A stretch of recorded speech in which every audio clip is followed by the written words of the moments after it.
where we have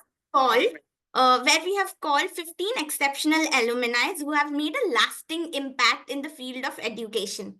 And we will be hearing from them in this series. This series talks about three main themes that we are focusing on. First being preparing future educators, second being innovative teaching and learning approaches, third being leadership and management in education. And today we'll be talking about innovative and teaching learning approaches in this webinar. Moving forward, I will take you through some of the features which you can access on the Zoom to make this session more productive and seamless for you. First being the mic button. You can click onto the mic button to unmute yourself and come off mute to share your thoughts or questions. But we recommend that you come off mute only when speaker asks you to do so. Next to the mic button is the video button. So you can click onto the video button and switch on your video. We understand that you might have bandwidth issues. In that case, you can keep your videos off as well. To the extreme right, we have chat window button. You can click onto the chat window button and you can put in your thoughts, questions onto the chat so that I can take all of these to the speakers. Moving forward, welcome to the webinar, Self-Awareness and Self-Evaluation as a Tool for Growth. And I am Vani and I'll be the host of the webinar for today. I'll curate all your questions and thoughts and take it to the speaker who is with us today. Before we get into the webinar, there are a few norms that we would like you to follow throughout the session. First, we would request you to keep your cameras on for effective interaction. To avoid any kind of disturbance, we recommend that you keep your mics off unless speaker asks you to unmute. Use chat window to ask questions, put in your thoughts, emotions, or raise hand to say something in between. Participate enthusiastically because this webinar is for you and it's a learning space for you.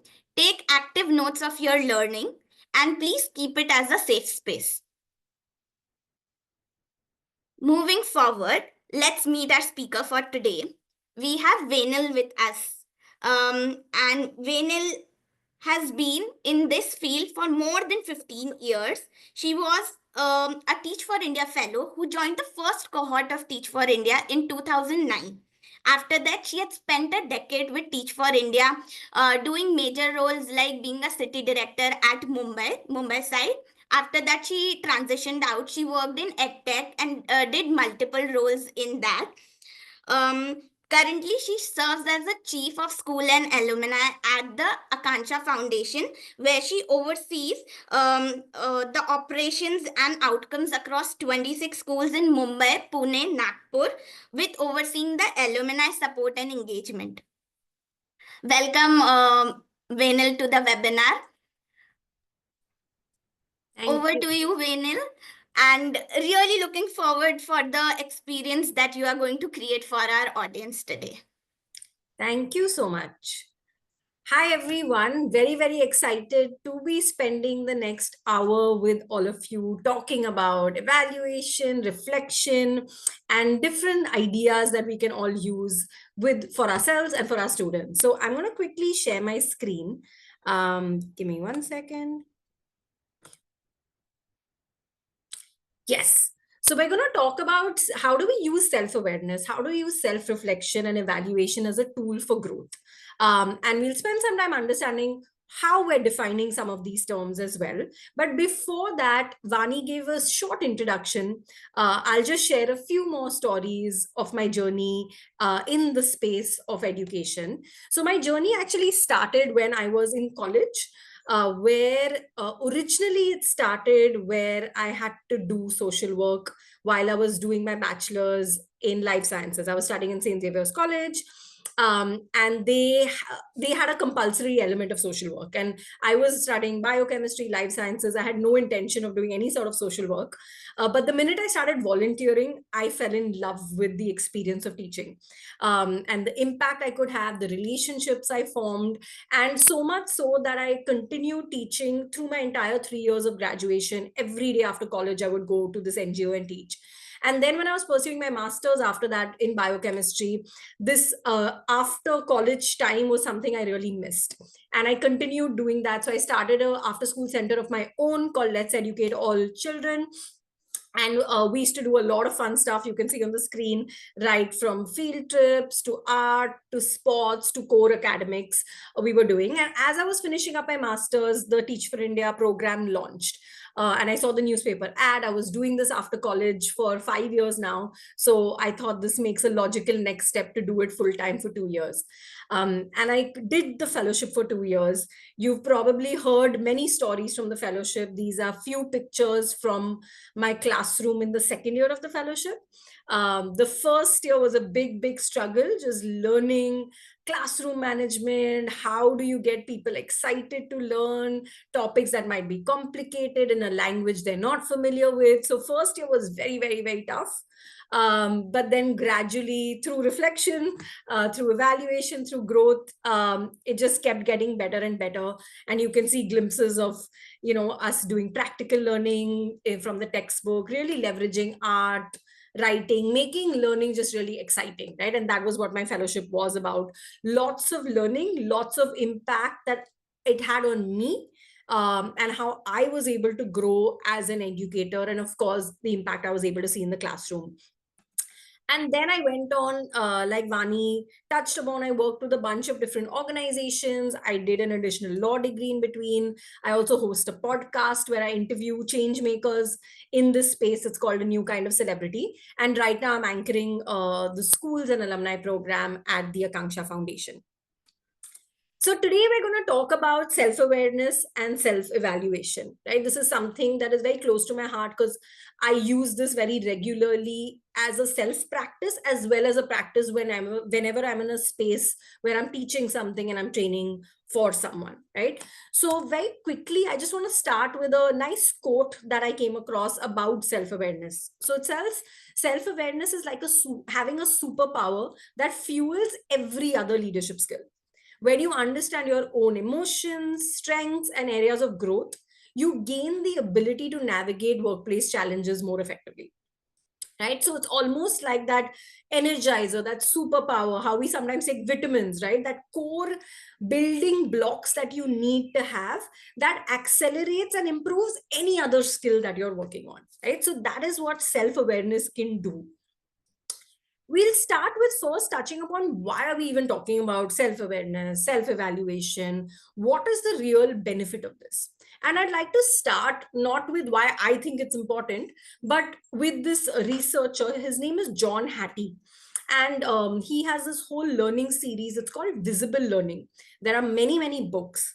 So what he has done is he has studied over 2,000 different factors that influence learning, right from class size to differentiated instruction to homework to absenteeism to how teachers plan, like 2,000 different factors that have been analyzed. He's done a meta analysis of it, and he has put down which factors have the most impact on learning, right? And what you see on the screen, through multiple iterations, this the first edition came out back, like almost 15-20 years back, and he's done 2-3 rounds of changing things around to see what makes the largest impact.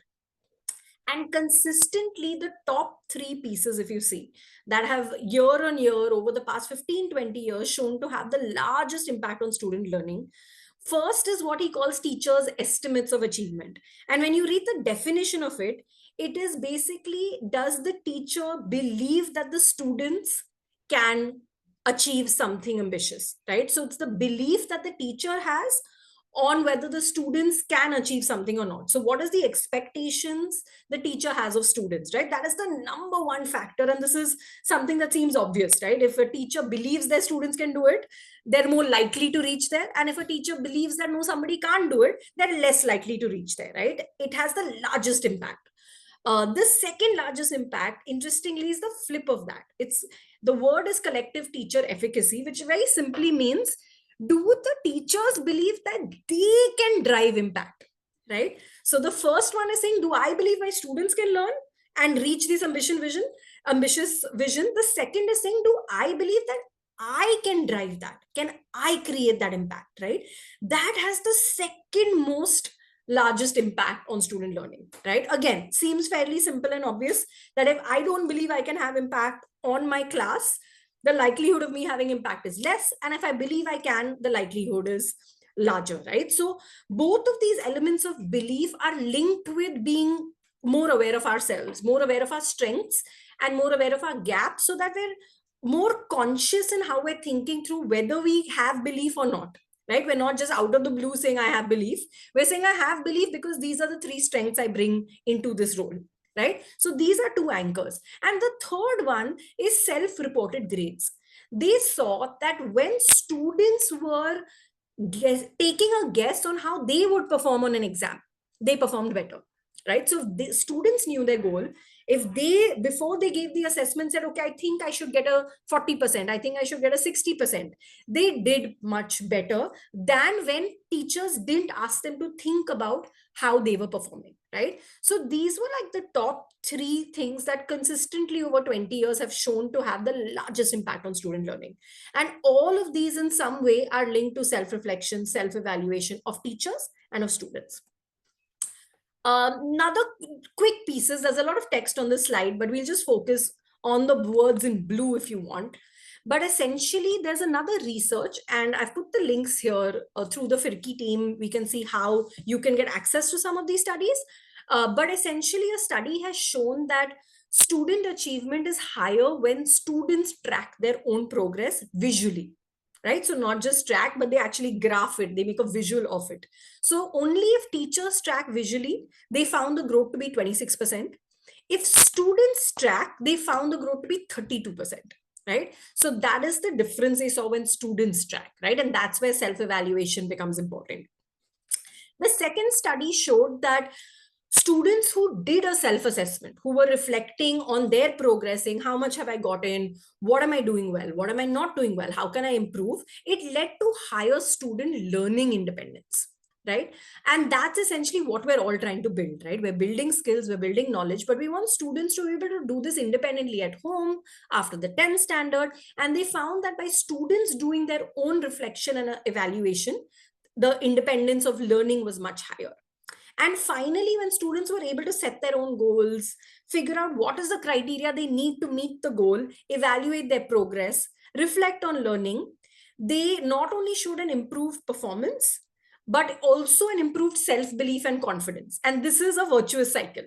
The more self-belief I have, the more confidence I have to learn, the more effort I put in, the better I perform, right? And that cycle just keeps moving like a virtuous cycle, better and better, right? So these are just multiple research papers, articles, researchers who have shown a very clear impact on learning using self-reflection, self-evaluation, right? So that's why we're talking about this today. When we move on to the what, right? What are we really talking about? It's actually very simple, right? It's saying we set goals. All of us have some goal, right? Whether it's a personal goal of, this year I want to lose weight, I want to read 20 books, or in maths, I want to achieve XYZ, or I want to clear this course certification. We all set different goals, right? So how do we set a goal? If it's a student, how does the goal split, not just academically, but on co-curriculars? What are the skills they want to build in the year? What are the values and behaviors that they want to build as well, right? So you set a goal that is holistic. It's not one dimensional. It covers co-curriculars, academic skills, and values. Then you track progress visually. And visually is the key here, right? Like you saw in that research, if you graphically track it, the progress is dramatically more than when you don't, right? So tracking progress visually across these dimensions, and then you reflect on that progress. One is to say, I track it. Okay, I was supposed to read 20 books, I've read 12.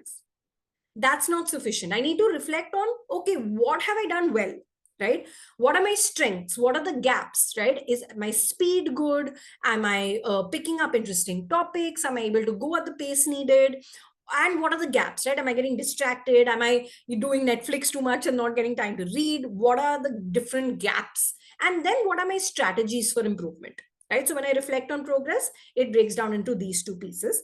Finally, I implement those strategies and I loop back to my goal setting, right? And this cycle continues. So this is sort of what we're talking about, whether we're asking a student to do it or a teacher to do it, right? Moving on to now, how do we do it? When we think about classrooms, how are we actually looking to do this, right? So the first part is obviously setting holistic goals, making sure that we're not only limiting our goals to an academic progress, but setting a broader variety of goals. Then having students track individually, reflect individually. How do we track as a whole class and reflect on our progress as a group? And how does a teacher track what's the progress that's happening within their classroom, right? So those are the hows we're going to go through.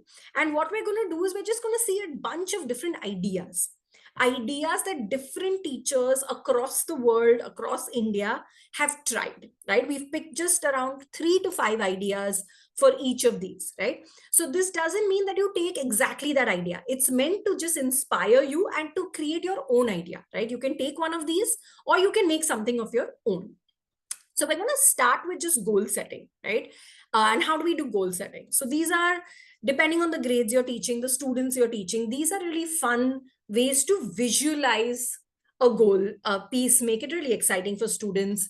It could, the 1, 2, 3, 4 you're seeing in the iceberg could also be the different elements. Like I said, you may have one goal, but what are the skills you need to build to meet that goals? What are the values and competencies you need to build to meet those goals, right? What other aspects are there to meet the goals, right? On the other hand, you can see this climbing the mountain, right? So the goal on top, right on the top of the summit, number 3 might be your final goal, but what are your interim milestones? What are other things that are important? So this is one way in which you can set goals with students, right? Another very simple template, just making it exciting, keeping it simple so that a student can write it, understand it, go back to it and reflect, right? So these could be 4 buckets. Again, it could be an academic, co-curricular, skills and values, right? Those 4 buckets or any other buckets. The idea being holistic goals. If students can focus and do more detailed writing, then you can break it down into, okay, what are 3 sub goals under your academic goals, under your personal goals? What are the skills you're trying to build? What are the habits you're trying to build? Right? And what are other goals? Suppose there's, I want to learn an instrument, which may not fit in some of these others, you put it here, right? So this is another way students can set goals. So it could be any template, right? The idea is just holistic, more than one type of goal. You're not just saying math, English, science. You're trying to diversify because all these aspects of us make us a rounded individual, right? So that's the only criteria to keep in mind with the goals.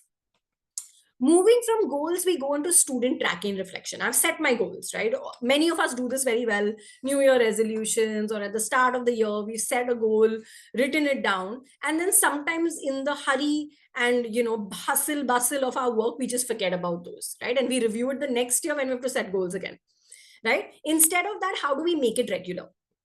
So this is one example of students maybe at a weekly basis, at a quarterly basis, just very simply saying, these were my goals for this quarter. What are 2 things I'm proud of? What are 2 things I need to improve? Very simple, right? That could be a reflection which can happen at a weekly, monthly, or a quarterly piece, right? Another piece is, again, very similar. Over the past month, over the past week, whatever, I've been good at doing these 3 things. I've been bad at doing these 3 things. Here's what I'll improve.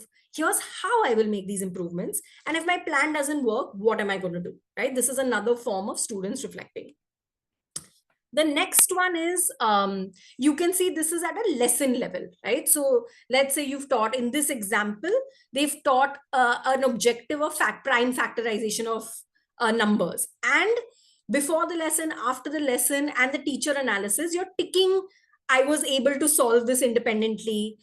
Before the lesson, where were you? After the lesson, where were you? And the teacher also marks it to say, yes, I agree with you, right? And then some reflection written, and there are some prompts. I feel, I know, I would like it. So this student has said, I don't feel confused, I feel confident, right? At the end of the lesson. So there are sentence prompts. So even younger students can do this reflection.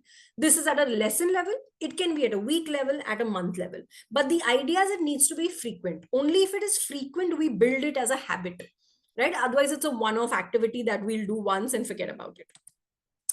The next, this is a combination of more behavioral pieces, depending on whatever the student is working on, right? Now, we don't necessarily want students only to be listening to the teacher, so please ignore the content. This is more to see the simplicity of the thumbs up, thumbs down, and don't worry about the content. We want students to be asking questions, to be leading the discussion in classroom and not just sitting and listening. But this is just a very simple way that even primary students can do a thumbs up, thumbs down. And the other cool part is also peer, right? When I'm working with a friend of mine, with a buddy of mine, with someone who's sitting next to me, these are sentence starters that can be taught to students for them to give reflection and feedback to each other, right? So I loved how you did this. I was pleasantly surprised when you actually shared this in class, right? Or how do you give a suggestion instead of this? How do you do, how about doing this next time, right? Because sometimes we all want to help each other, but in that we don't always think through how we're communicating, and sometimes we say it quickly, somebody feels hurt, somebody feels bad. So these are strategies that we can teach students on how do you actually give this feedback to each other. So this is another form of reflection.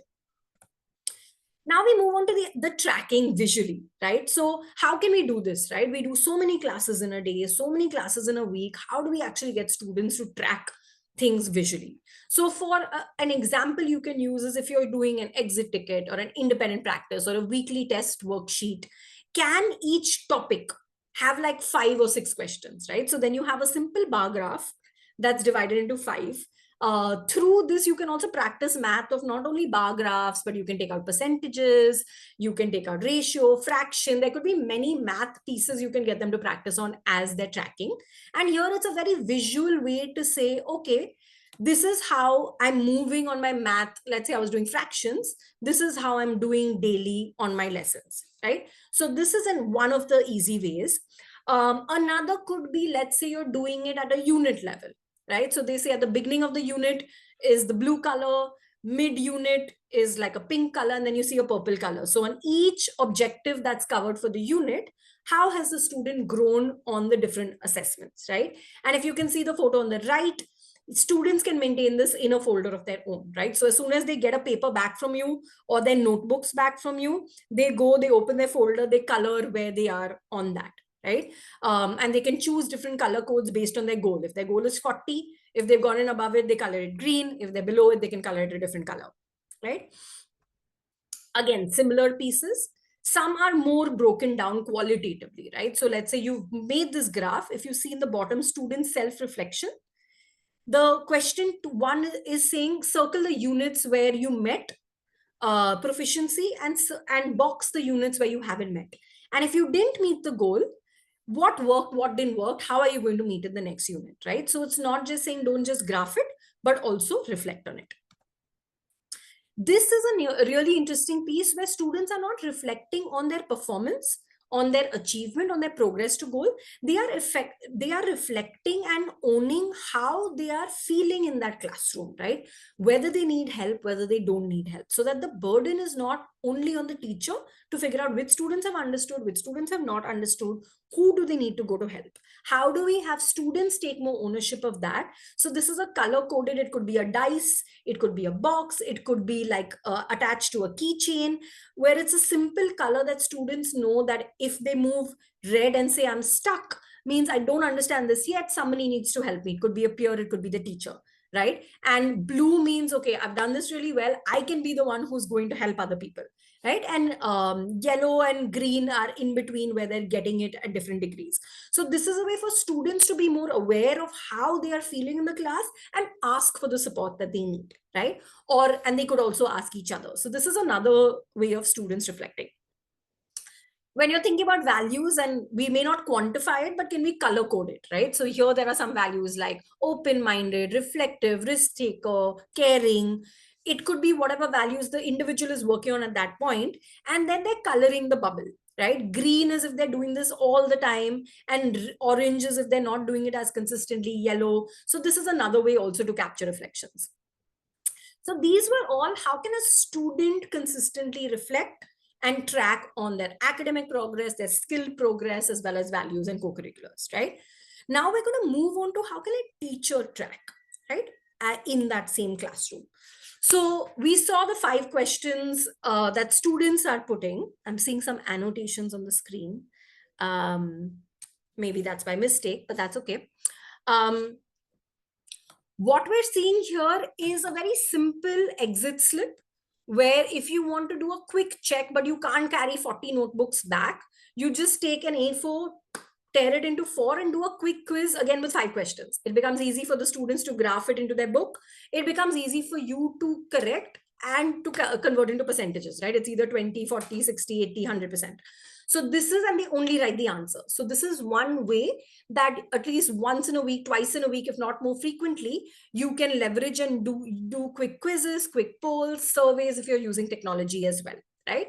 Another way is to walk around with a clipboard, right? To have names of students and you have your questions. When you're walking around, that you anyway should do in class, you just put a tick or cross if they've gotten that question right, right? So you're just watching their book, you're marking a tick, you're marking a cross. You may not do it for all students, but in every class, even if you do it for 6 to 10, you can cover the other students in the next class and the next class. So in every week, you're definitely going to cover the entire class, right? And you have this clipboard with you as you're walking around. You can also, this can also help you to figure out who are the students that need more help, which questions are more people getting wrong that you need to remediate, right? I'm seeing the chat buzzing, which is great. A lot of different ideas. I'm going to come to that as well. Would love to learn how y'all are doing some of this also. The third category is how are we celebrating progress as a class, right? We saw how our students reflecting and tracking. The second thing we saw is how our teachers doing it. And now we're going to look at how our students, how can we do this collectively as a class, right? So this is an example. So this is the right hand side with the students is actually from my class, where we had this learning tree where the objectives are written on the tree for the entire year, everything that we're going to learn across subjects. And then once we finished learning it at the end of the unit, in the unit assessment, if they met their goal as a class, we put a green leaf there. And if they didn't meet their goal, we put a red or an orange, depending on the category.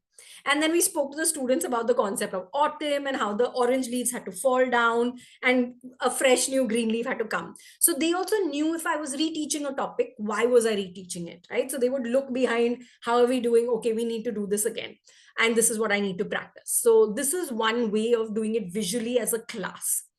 Another way you can see, another trees seem to be popular with the learning pieces, where every block of these leaves are topics. You can see addition, shapes, place value, and the little white slips there are student names. So when they get it right, they can actually go and put their name there and say, okay, I've gotten this topic, right? So students also take ownership to fill the trackers out to know where they're at, right? Similarly, you can also reflect on different group wise. It doesn't have to be a whole class. You can see in the bottom, there are different groups which are named with like creative, responsible group, confident group, and they're tracking their group mastery. So as a group, how did we do in English?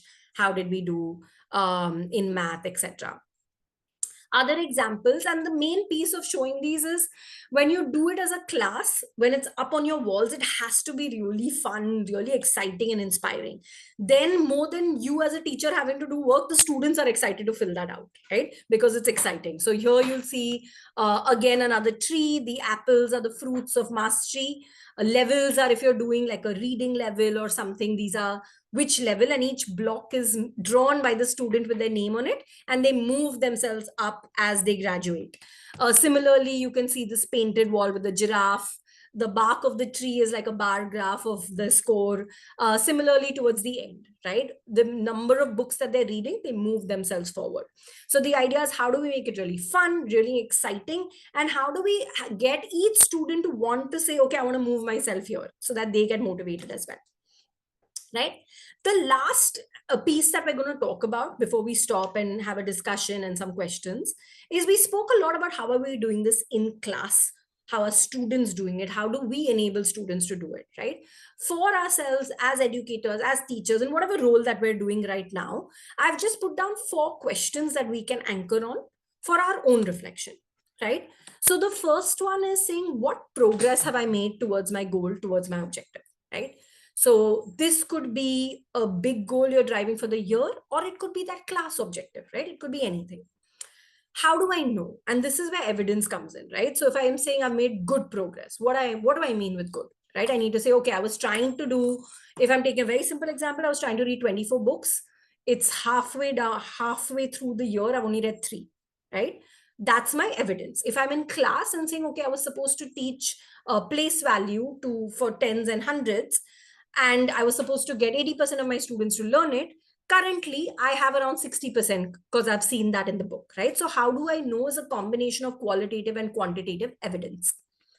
Then it moves to the reflection part. So this was the tracking part. So you set the goal, you track your progress. If you can do it visually, fantastic. Then the third is you reflect on your progress. What did I do well? What can I improve? And what are the strategies I want to do next, right? So these 4 questions, if you remember, the framework is the same. It's the same as we saw that image right in the front, which I'm going to go to again before I close. Whether it's a student, whether it's one of us, whether it's a lesson goal or a broader goal, the process is the same. You set a holistic goal, you track your progress visually, you reflect on your progress. Reflection means identifying what you're doing well, where you need to improve, and what are the strategies you're going to use to improve. Okay? So that is where I'm going to pause, and happy to take questions as well as see the discussion on chat.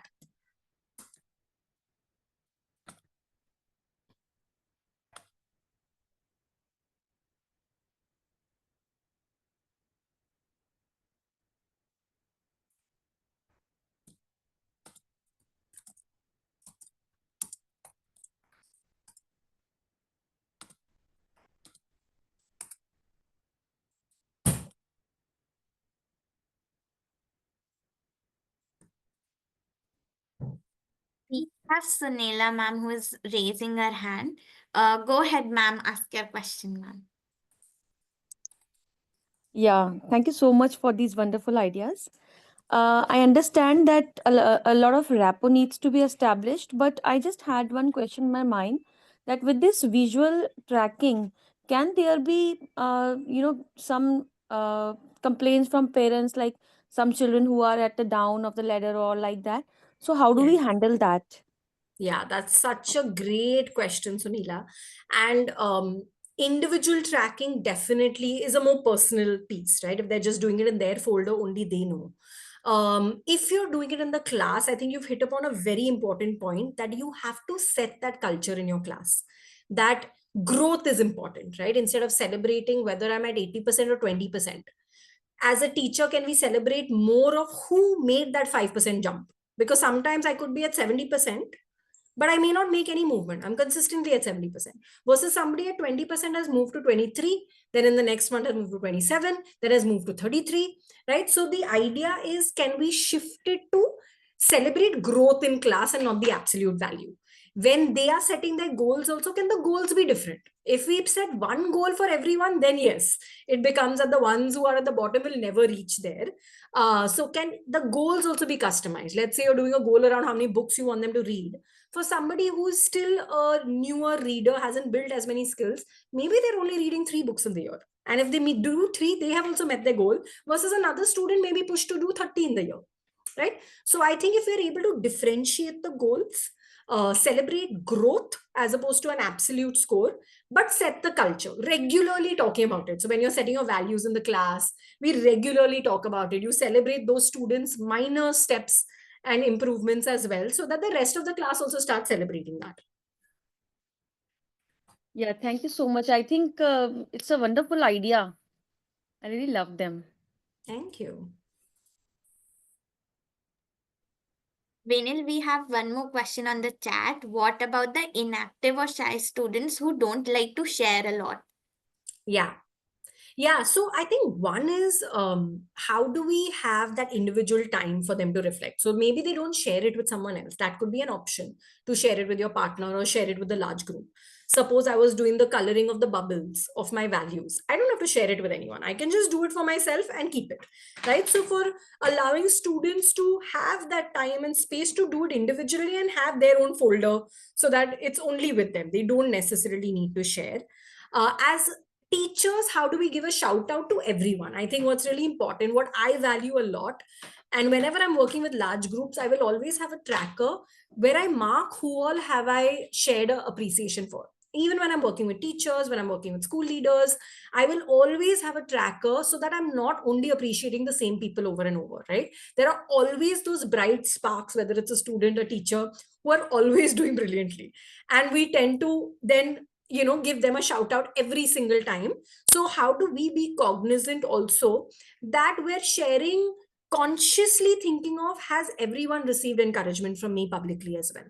That also encourages some of the students who are not as active, not as vocal, to come up front if we are conscious of who we're celebrating, right? Otherwise, whoever speaks more gets celebrated.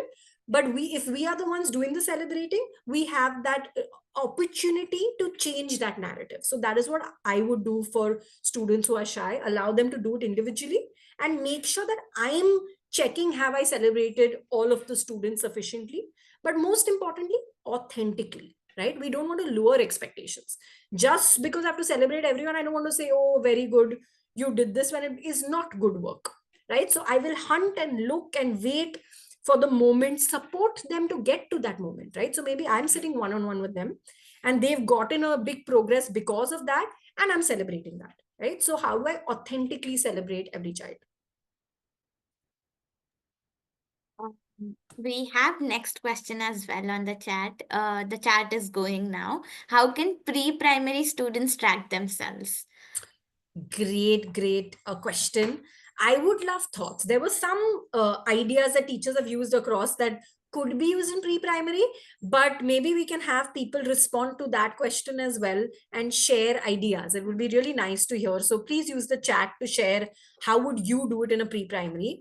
I would say very simple coloring, art, craft activities if you do, and you keep the goals very simple. Not a lot of word heavy, complicated goals. But if they're able to understand it, they can draw the goal and then they can just color, right? Or they can put stickers of stars. So you can keep it something very simple like drawing and stickers to show them. It can also be the teacher who's doing more of the stickers initially till they get used to it, right? Because if it's a junior KG, they're still getting used to so much. So they still have their own folders, but maybe the stars are being put by the teacher. And over time, as they get more comfortable, they can start putting the stars or the stickers themselves as well.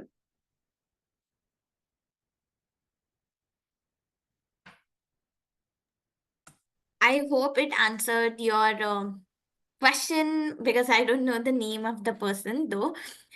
We have next question on the chat, asking how can we motivate the students who have low grasping capacity?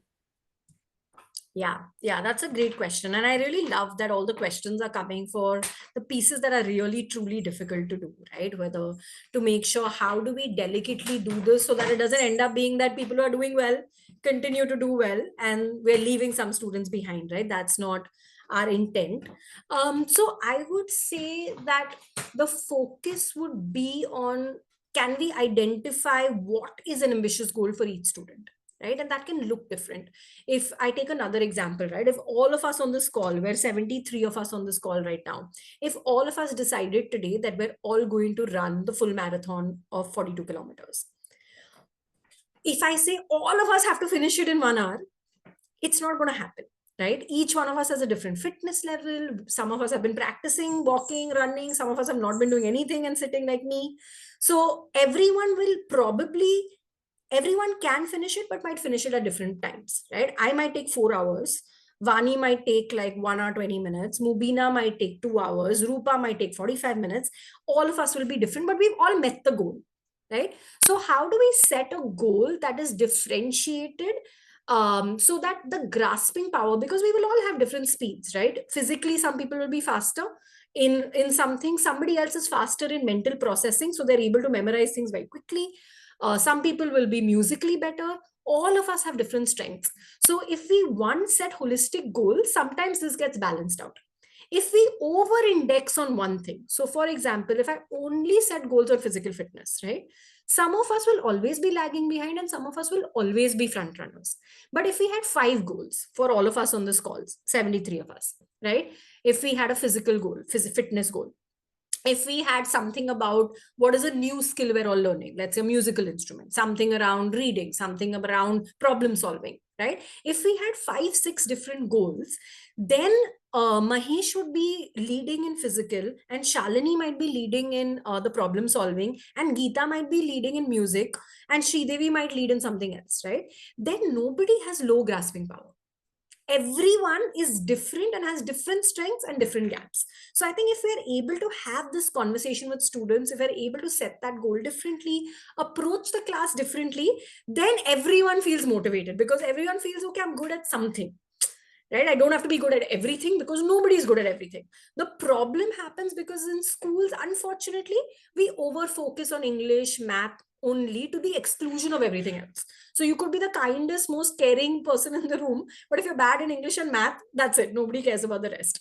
If we change that, then that motivation shifts. I hope, Rupa, this answered your question. We have Shubham asking another question saying how to motivate students who don't want to study at all. Yeah, and I think that's linked also to culture, students getting demotivated, etc. Um, so I think I would go back to the why, like, why do they not want to study? I think stories are very, very different, right? Sometimes it's they've not performed well for years. So they've just lost that interest, saying, anyway, I can't do it, why should I even try?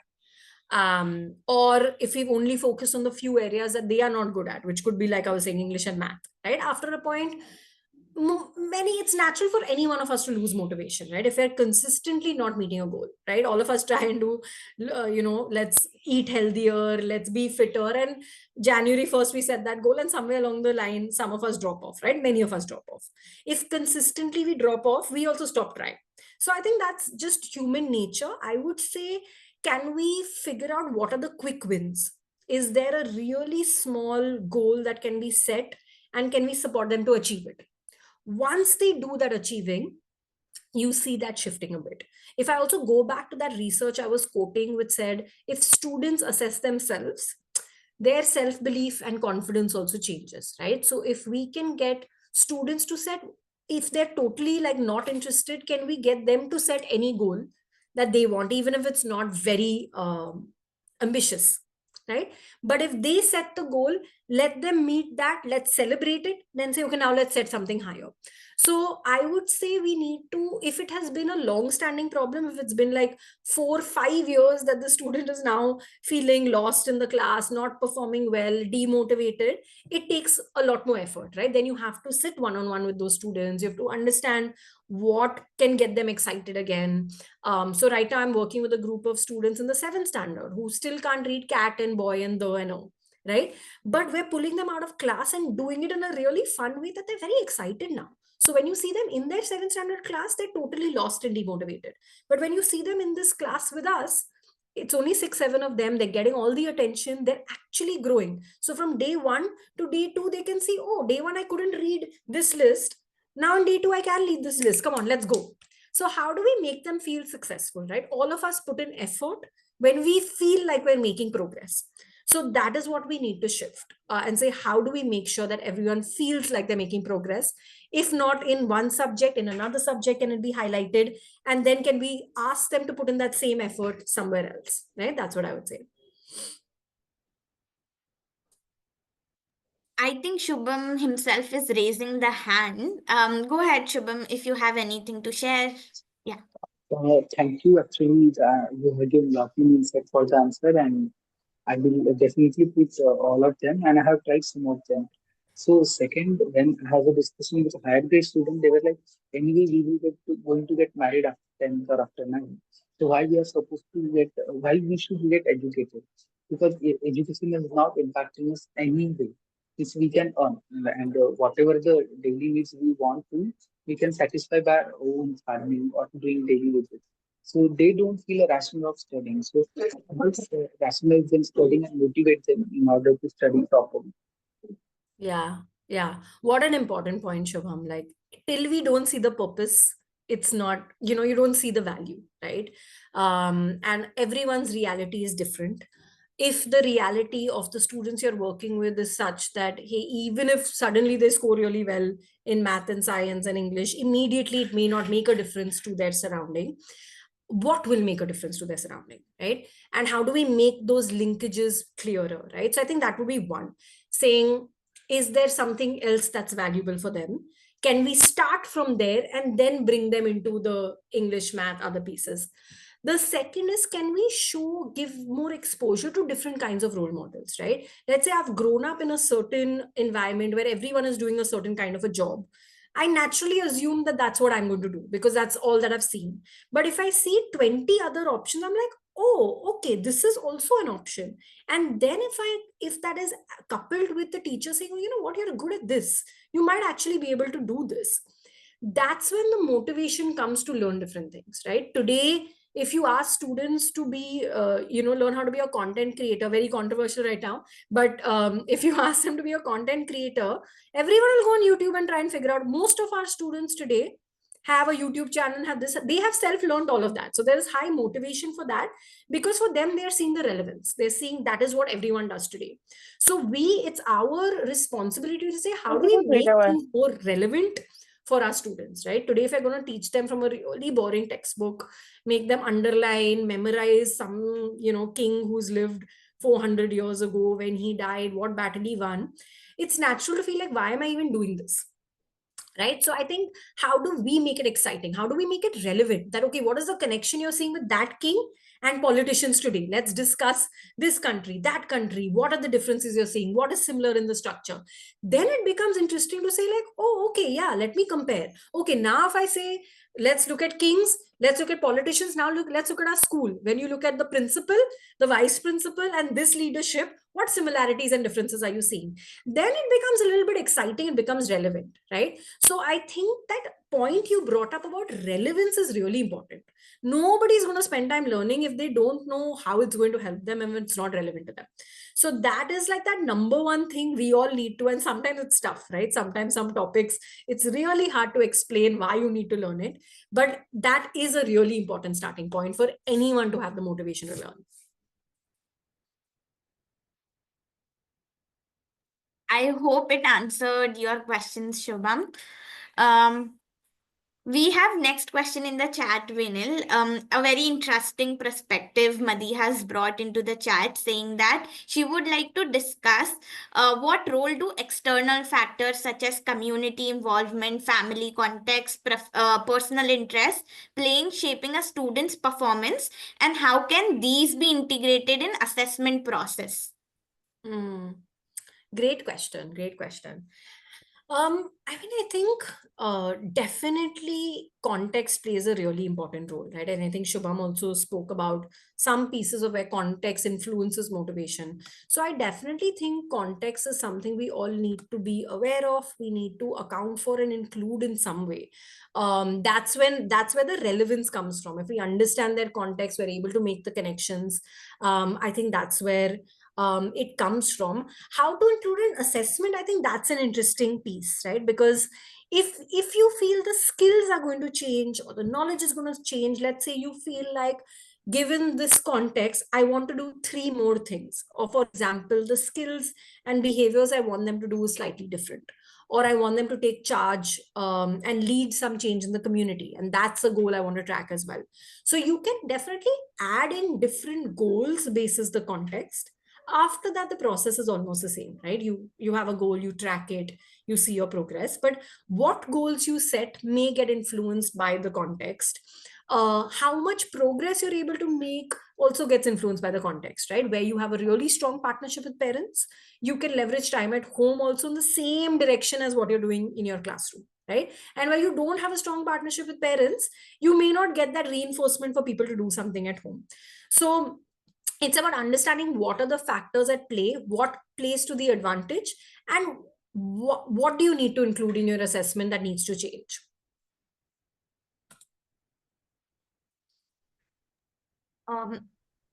Yeah, she also posted saying that what are some practical strategies, if there are any, for integrating the cultural relevance into our evaluation criteria?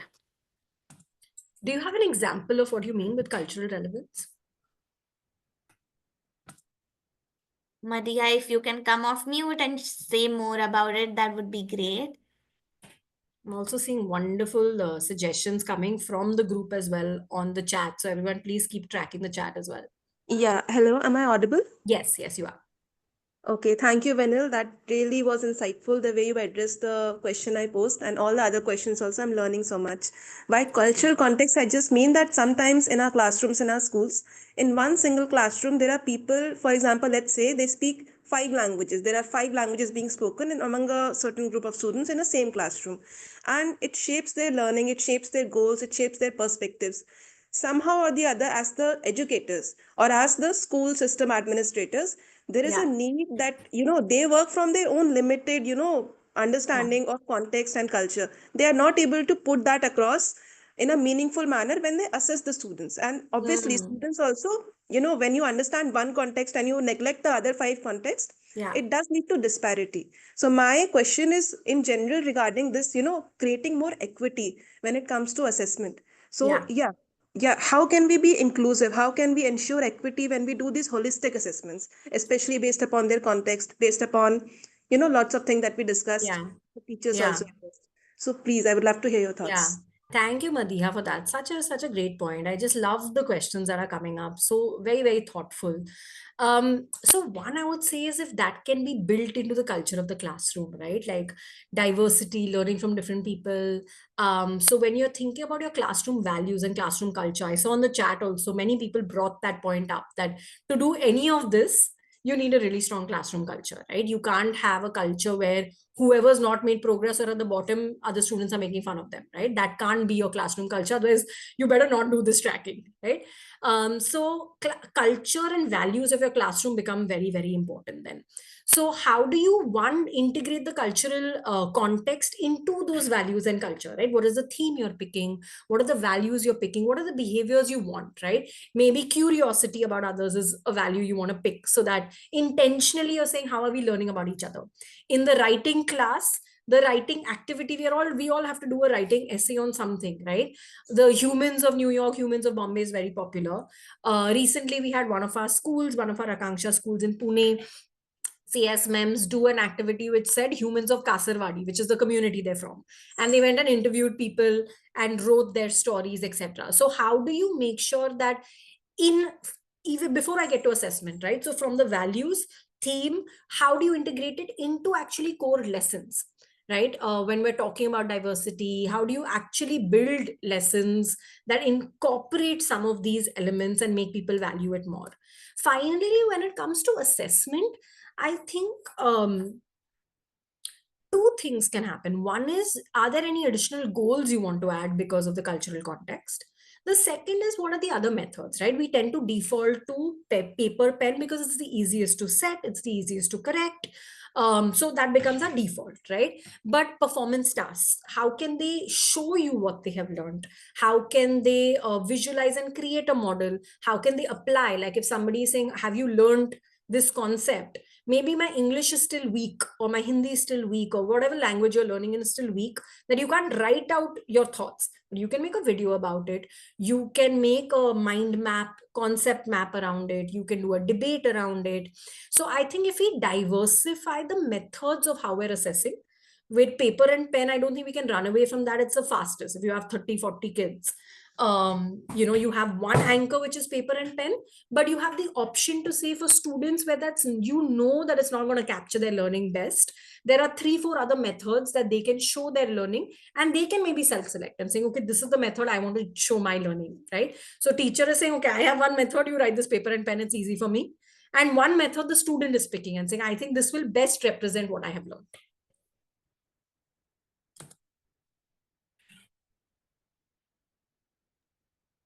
I hope that answered your question, Madiha. Um, we can take in one last question in the interest of time. Um, the question, Shri Devi has asked a question.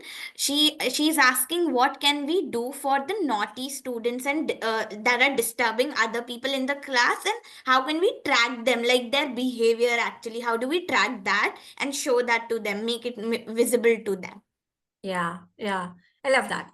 So I think I really like tracking of, if you take the values of your class, right? You set certain values, which are what are the norms you expect, whether it's respect, whether it's collaboration, whether it's curiosity, whatever you set.